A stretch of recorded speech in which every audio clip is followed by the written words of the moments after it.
코로나 이슈와 관련해서 다양한 산업군의 종목들 소개해드렸죠. 코로나로 수혜를 본 기업은 사실 언택트 관련 기업뿐만이 아닙니다. 코로나 진단키트부터 치료제 분야까지 K바이오 열풍이 뜨거운데요. 그 중에서도 시가총액 6조 4,011억 원으로 K바이오 대장주 역할을 하는 시즌이 돋보이죠. 특히 3월 20일경 전 세계가 코로나 팬데믹의 공포로 주가가 하락했을 때 시즌은 홀로 주가가 상승하는 저력도 보여줬었고요. 이유는 당연히 코로나의 확산으로 진단키트 수요가 급증할 거다라는 기대감 때문이었겠죠. 시즌의 올해 2분기 매출액은 2,748억 원, 영업이익은 1,690억 원, 무려 61.5%의 영업이익률을 기록했습니다. 사실 이건 게임 회사에서나 볼 법한 수치거든요. 매출과 영업이익은 말 그대로 미친 성장, 전년 동기 대비 838%, 3,540% 증가했습니다. 엄청난 매출과 영업이익 덕에 주가도 8월 28일 기준 24만 6,300원으로 22,000원대였던 1년 전보다 12배나 증가했고요. 지난 8월에는 주가가 31만 원을 넘기며 고평가된 거 아니냐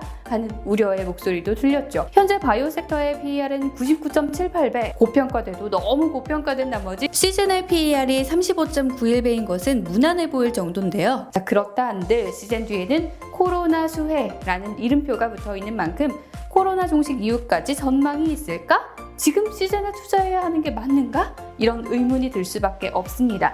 그래서 시즌이 어떤 회사인지 또 미래의 성장 동력은 어떤지 같이 알아볼게요. 시즌은 2000년대 이화여대 생물과학과 교수를 역임한 천종윤 대표가 설립한 회사입니다. 유전자 분석을 통해 질병의 원인을 감별하는 분자 진단용 시약을 개발부터 제조, 공급 및 판매까지 하고 있죠.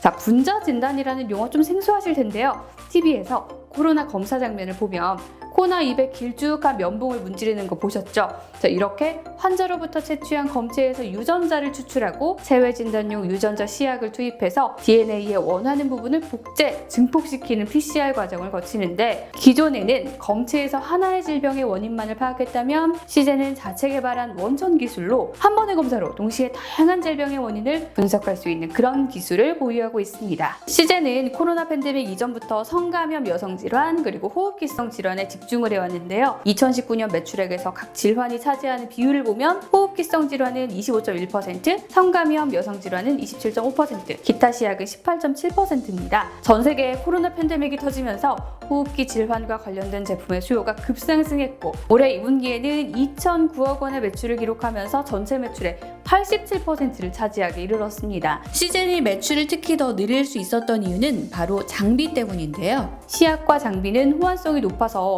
하나의 세트입니다. 시즌의 코로나 진단키트는 경쟁사보다 더 많은 유전자를 더 빠르게 검사하는 올팩스라는 제품인데요. 이 제품을 사용하기 위해서는 시즌의 소프트웨어가 내장된 장비를 사용해야만 합니다. 그래서 올해 1분기 장비 수요가 같이 늘어서 작년 전체 물량의 80%가 출고됐다고 추정되고요. 2분기엔 작년 물량을 뛰어넘었습니다. 자, 그렇게 고공행진을 하던 시즌의 주가 8월 이후 점점 세계적으로 코로나가 잡히면서 하락하기 시작합니다. 확진자 수에 영향을 많이 받는 것 같긴 한데 코로나 확진자 수에 따라 달라지는 주가에 하루하루 전 세계 코로나 확진자 수만 모니터링할 수는 없는 노릇이죠. 그래서 전문가들의 전망을 좀 봤더니요. WHO는 내년 초에나 백신을 사용할 수 있을 것이다 내다봤고요. MIT 연구진은 내년 봄까지 코로나 확진자 수가 6억 명으로 늘 수 있다고 발표했습니다. 하나투자증권은 2021년까지 매출액이 1조 원대로 상승을 하고 2022년에는 8,272억 원으로 떨어질 걸로 추정을 했지만요. 이미 코로나 진단키트를 개발하고 네트워크를 확보했기 때문에 영업이익률은 60%를 유지할 거다 전망을 했는데요. 물론 코로나 상황이 어떻게 될지는 모르지만 시즌에 어느 정도의 미래 성장 동력은 존재한다는 것 같아서 조금 더 조사를 해봤습니다. 먼저 시즌의 성장 동력 첫 번째는 해외 매출 비중이 높다는 겁니다. 코로나 이전 시즌의 지역별 매출액 비중을 보면요. 국내 시장이 차지하는 비율은 17% 정도밖에 되지 않습니다. 나머지는 해외인데요. 그 중에서도 유럽과 북미 지역에서의 점유율이 약 70% 정도로 높습니다. 자, 국내 기업이 진출하기 힘든 이 두 시장에서 매출 비중이 이렇게 높은 건 그만큼 기술력을 인정받고 있다는 것을 뜻하죠. 이 두 시장에서 시즌이 점유율을 높일 수 있었던 이유는 선진국인 북미와 유럽의 의료 지출 비중이 상당히 높기 때문이에요. 수준이에요. 미국은 GDP 대비 의료 지출 비중이 17%로 1위고요. 2위부터는 스위스, 독일, 프랑스, 스웨덴 등 유럽 국가들이 차지하고 있는데요. 모두 고령화와 만성질환 환자 그리고 신약 개발 비용이 늘어남에 따라서 난관에 봉착하고 있죠. 당연히 저비용으로 의료 시스템의 효과를 높이는 예방이나 진단 혹은 디지털 헬스케어 같은 분야에 큰 관심을 가질 수밖에 없는데요. 시제는 이런 흐름 속에서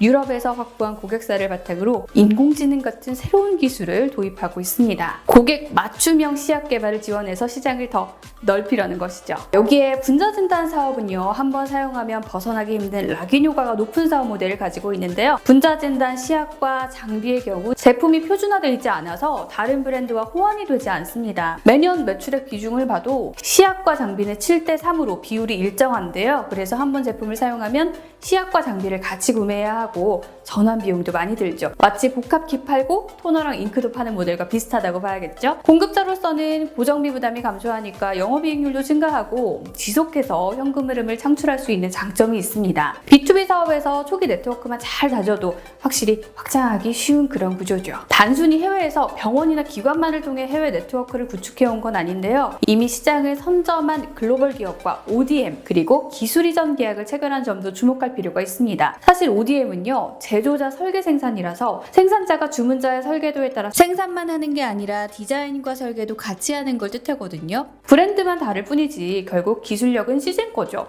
위탁 생산보다 더 큰 수익을 올릴 수도 있고요. 2012년에 세계적인 화학회사죠. 미국 듀폰사와 식품안전검사 분야 기술 이전 계약 체결을 시작으로 2014년에는 분자진단 시장의 탑 플레이어 베크만 쿨터, 또 이듬해에는 퀴아젠, 베크튼 디킨슨과 계약을 체결하기도 했습니다. 당시 이들의 시장 점유율을 대략 25%, 시젠의 시약을 사용하는 비중을 25%로 가정하면 여기서 창출하는 매출만 연간 1,600억 원이다. 이런 기사도 나올 정도였죠. 그렇다면 국내 점유율은 가능성이 있나 좀 살펴봐야 될 텐데요. 여기도 희망은 있습니다. 일단 우리나라에서는 체외진단 의료기기 산업의 경우 보험 이슈가 해결되지 않으면 신제품이 개발되더라도 시장 진입이 좀 어려운 특징을 가지고 있었습니다. 한마디로 규제 산업이었다는 뜻이죠. 하지만 규제 완화의 움직임이 가빠지고 있습니다. 작년에는 보건복지부에서 감염병 체외진단 검사의 건강보험 등재 절차 개선 시범 사업을 시행했고요. 최근 식약처는 체외진단 의료기기를 따로 관리하는 걸 골자로 하는 체외진단 의료기기법을 시행한다고 밝혔죠. 바이오헬스 연구개발에 연간 4조 원을 투자하겠다는 정부의 발표도 있었고요. 법도 보완되고 정부의 적극적인 투자까지 결국 국제기준에 맞는 체외진단기기를 연구개발하고 출시까지 하는데 더 좋은 환경이 만들어진 셈입니다. 글로벌 체외진단 시장이 성장기에 접어들고 있는 것도 시즌에게는 기회인데요. 글로벌 체외진단 시장의 규모는 연평균 6.73%의 성장률을 보이면서 2023년에는 약 831억 달러, 우리 돈 98조까지 성장할 전망입니다. 그 중에서도 분자진단 산업은 성장 초기여서 2019년 92억 달러, 한화로 약 11조에서 2027년에는 182억 달러, 21조 규모를 기록할 걸로 전망이 되는데요. 감기나 인플루엔자는 우리 몸에 들어와도 잠복기를 가지고 있고 발병을 해도 기존 기술로는 며칠이 지나야 원인을 알 수 있는데요. 이 분자 진단으로는 초기에 바이러스를 발견해서 맞춤 처방을 할 수 있습니다. 특히 한 개 종목당 비용이 1억 원 미만이 들 정도로 경제성이 있는데요. 그러다 보니까 천문학적인 비용과 오랜 기간의 개발과 임상이 필요한 신약 개발보다 사업성의 가시화가 빠르죠.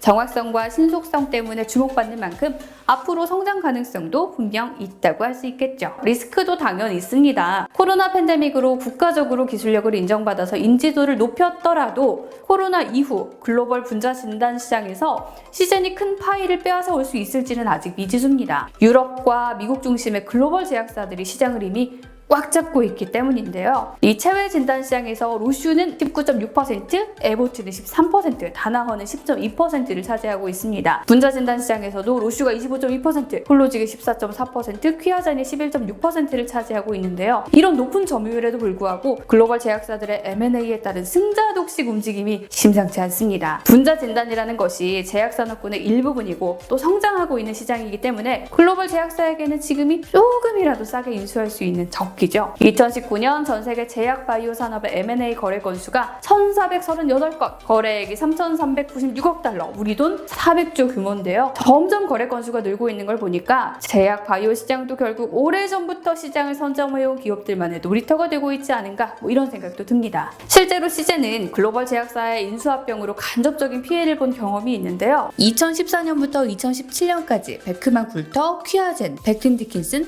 홀로직 등 세계적인 분자진단 기업 4곳과 시약 ODM 계약을 체결했는데 두 회사가 회사 내부 및 비용 문제로 계약을 결세 취소했거든요. 그중 베크만 굴터의 모회사인 다나원은 당시 세계 분자진단 시장 점유율 5.5%를 차지하는 세페이드를 인수하고 여기에 집중하는 사업 전략을 취했습니다. 이 소식에 당일 시젠의 주가는요 35,400원에서 16%나 급락한 29,550원을 기록했죠. 엎친 데 덮친 격으로 이후 벡튼 디킨슨과의 계약 해지, 퀴아진 홀로직과의 ODM 계약 또한 보류 상태로 발표되면서 주가는 2019년 초 14,450원까지 하락하기도 했습니다. 코로나 이후 점차 확대될 수 있는 보호무역주의에 대한 우려도 주목해야 할 점인데요. 코로나 이전만 해도 전 세계적으로 보호무역주의가 확대가 됐었잖아요. EU 역시 수입 규제를 강화했고요. 갑작스러운 코로나 팬데믹으로 수요가 증가해서 코로나 진단키트 긴급 승인으로 수출이 통과됐지만 포스트 코로나 시대에 자국 경제를 살리기 위해서는 자국 제품이 우선시 되겠죠.